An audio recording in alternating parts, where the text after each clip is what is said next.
He's live now. You good?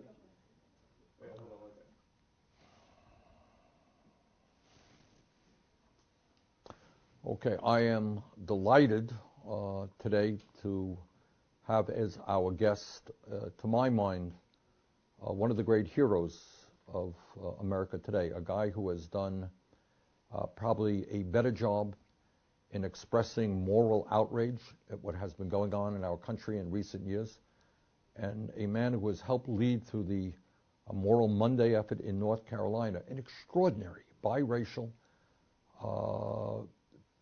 movement to demand justice for the people, black, white, Latino, Asian American, Native American in his own state. So it's a pleasure to welcome Reverend William Barber. Thank you, sir. And Reverend, thanks so much for being with us. Why don't I just start off and ask you, tell me a little bit, tell our viewers a little bit about what you're doing in North Carolina, why you're doing it, and what kind of impact you've had.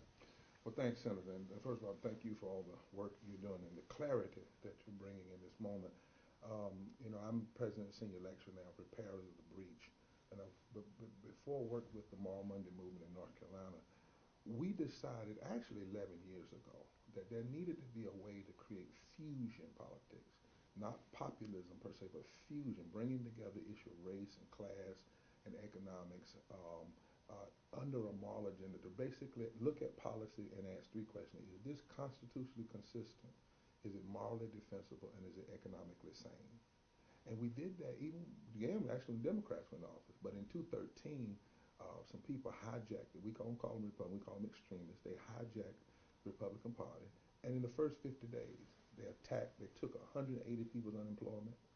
They denied 500,000 people Medicaid expansion, 346,000 white, 30,000 veterans. They cut $1 billion from public education. They went after the LGBT community. They went after the Muslim community.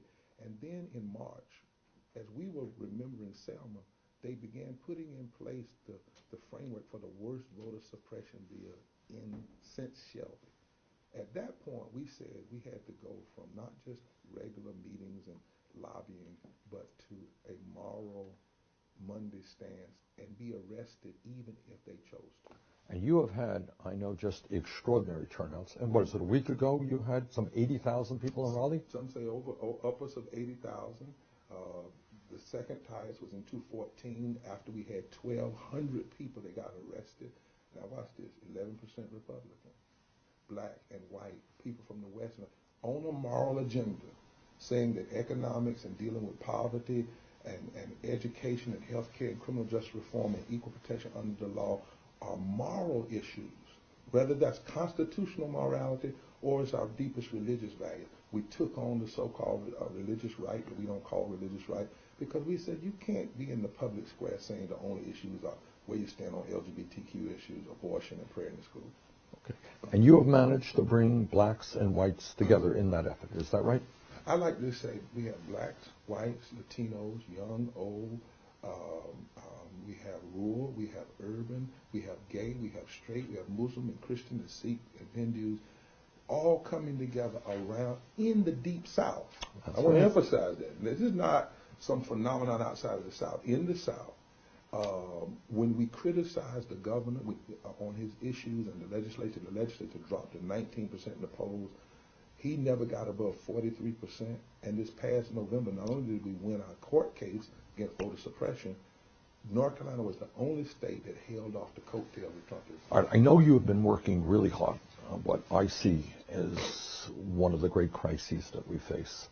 And that is you have, as you call them, extremists who do not want to win elections by debate or by ideas. They want to make it impossible for poor people or people of color or young people, older people to vote. Tell us a little bit about your experience with voter suppression in North Carolina, how you responded. The day after Shelby, one of our extremist legislators said, now that the headache has been removed. That was his words.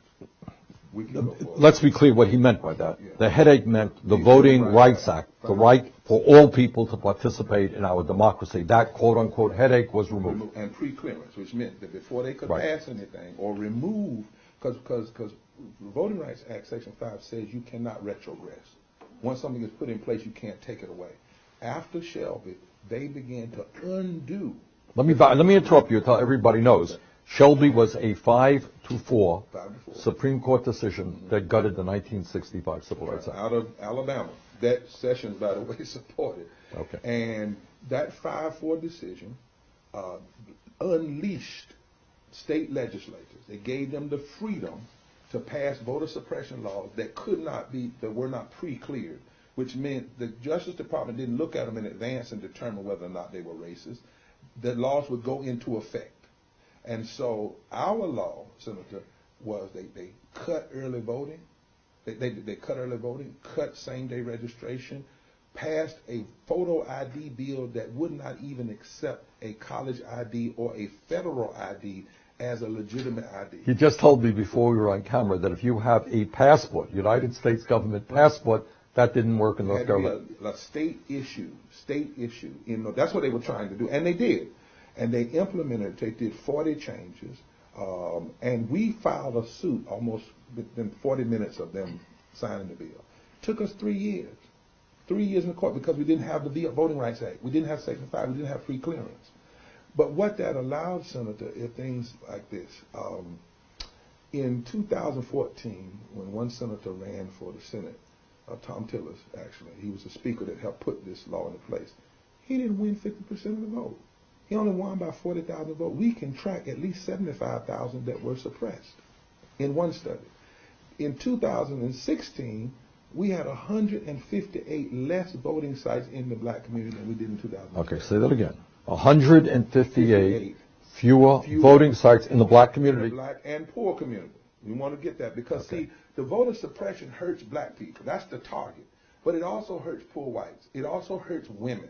I think something in the neighborhood of the 67% of women did not have the strict form of photo ID. Many whites did not use early voting, but the target is African Americans, particularly out in the South. So in Greensboro, for instance, during this election, Senator, we had 16 early voting sites in Greensboro in 2012-14. In 2016, we had one. The numbers of early voting was 66,000 votes less. Now this is after we won. This is after you won. Because the courts did not mandate that they had to keep the same number of sites. The courts just said that voter suppression law was a racist law. They call it intentional surgical racism, but they did not demand that they keep the same access in place. All right. I hope everybody is hearing what the Reverend said, because it's true in North Carolina and it's true in many, many other states in this country. And what this all is about is people who don't have the guts to run in free and fair elections. The only way they think they can win is making it difficult or impossible for people who might vote against them, poor people, people of color, young people, old people, not to vote. Now imagine that in the United States of America. People jumping with joy that they can suppress the vote. How pathetic is that? One of the federal judges asked that question. Why is it that people in North Carolina don't want people to vote? He asked it. And by the way, we won a unanimous decision. 2 white judges, 1 African American, so it's not a split decision. But because when we called them, they had emails where they actually wrote the Department of, the Board of Election or the Department of DMV, the Division of Motor Vehicles. What is the percentage of African Americans that do not have this kind of photo ID? And then that's the kind that they demanded. Or who uses the first week of early vote? We've had, they removed sites, Senator, from campuses like Appalachian State, Winston-Salem State, North Carolina Central.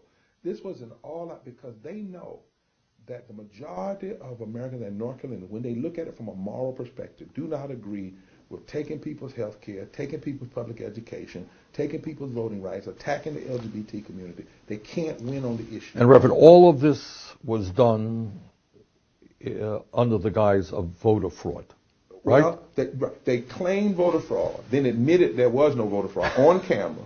They called it the voter integrity law, which was a voter suppression law. Because the voter fraud is alive, voter suppression is alive and well. And we ended up, and the courts, once it got under the microscope of the courts, we won. And then when we won, we beat them in November. Now, we didn't endorse candidates, the moral movement. We endorsed issues. But in North Carolina, once we remove the voter suppression, Trump wins by 100,000 votes, but an African American wins the Supreme Court by 350,000 votes. First time we've had a progressive Supreme Court with two African Americans on it. We won a progressive governor, a progressive Secretary of State, a progressive AG, and a progressive auditor. And now the courts have ordered that the gerrymandering was also racist. See, that's all right, let's talk about another issue that Right. does not get That's enough right. discussion, not only in North Carolina, but all over this country. Now, my understanding, you correct me if I'm wrong, that in fact in congressional races in the last election, Democrats ended up getting more votes in totality than Republicans, and yet Republicans dominate in the House of Representatives. How does that happen? Well, it happened again. You've had the Senate and the House, in the U.S. Senate, U.S. House, has had since June 25th, 2013, to fix the Voting Rights Act. In other words, to fix Section 4, which is the formula, and then reignite Section 5. But without that, these state legislatures can pass redistricting laws that stack, pack, and bleach black voters. Now, what does that look like? It means in North Carolina that that they put 51% of all African American voters into 27 out of 120 House seats. Wow. 49% into 19 out of 50 Senate seats. Thereby, the courts called it apartheid redistricting. That's what the courts? The courts call it that in the papers. They said this is apartheid redistricting. Now, the trick is they said, well, we'll give you one extra black Senate seat. But then they removed the ability, not for black people to elect black people, right, but for black and white and brown people elect to progressives. be a coalition. That's yeah. exactly right. Right. So we went from a 7-6 congressional split, 7 Democrats, 6 Republicans, to 10-3. And we went from a democratically led state house to a veto-proof, extremist, Republican-led House and Senate. Not because we lost, but because of cheating in gerrymandering. And of course, they ordered a new election this year. And of course, North Carolina is not the only state. 22 states since 2010. Right after, and I believe this, as you look at the facts, when President Obama won, what people missed, it wasn't just about President Obama that scared extremists. What scared them was he broke through the solid South and won Virginia, North Carolina, and Florida. When you break up those 13 former Confederate states, you can win 2 or 3 of them. You change the entire American electorate. So 2 years after in 2010, 22 states passed voter suppression and redistricting laws. And if you look at those 22 states, I think it represents something like 254 electoral votes, 57% of African Americans, and the majority of those states are places where the black and the brown vote have increased and allow black and white fusion to happen to elect progressives. All right, 2 more questions. Number 1. As you know, the Republicans are anxious to repeal the Affordable Care Act. What will that mean in North Carolina if it was repealed? It will mean something in the neighborhood of 2 million people with pre-existing conditions. Let me get real personal. My daughter was born with a brain disorder that she had treated. She's graduated from college. She's a brilliant summa cum laude, but she lives with that brain disorder. She has a pre-existing condition. There are 2 million other North Carolinians that will not have access to health care. It has meant that 500,000 people did not get Medicaid expansion. That's 346,000 white, about 130,000 African Americans, and 30,000 veterans. It means that thousands of women will no longer have access to the kind of care that they need for breast exams, cervical exams, and prenatal care. It is probably the most immoral things I've ever seen. Dr. King said of all of the great evils was the evil attack on health care. He said that one time. And Senator, what we're trying to show people is it's not a left-right debate. This is a right versus wrong.